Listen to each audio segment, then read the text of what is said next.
नमस्कार बंधुगण, आम चैनल रे आपण मानकु स्वागत करुछि। कोनोसी व्यक्ति सहित कथबार्ता हेबा पूर्वरु यही सब कथा मने रखंतु। भिडियोटी आरंभ करिबा पूर्वरु आपण मानकु मोर अनुरोध, भिडियो को गोटिए लाइक एवं आम चैनल को सब्सक्राइब करंतु। चलंतु जानिबा।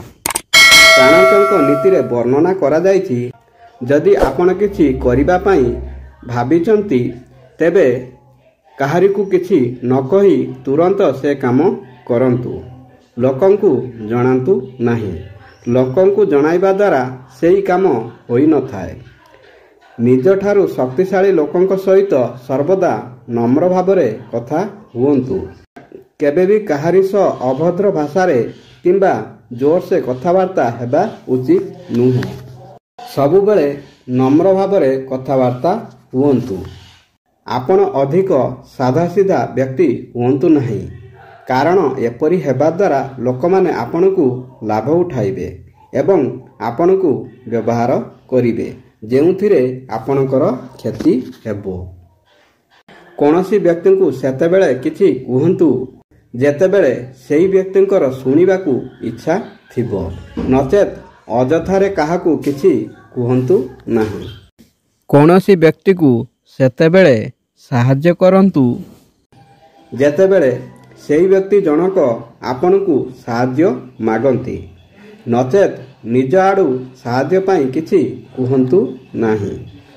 जीवन रे सर्वदा यही तीन जन लोकंक ठारू दूरेई रुहन्तु।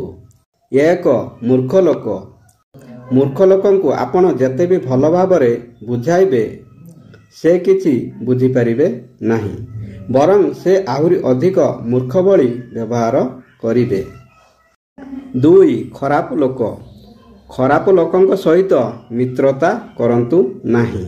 एपरि करिबा द्वारा आपणकर हानि हेबो। 3 दुखी लोक।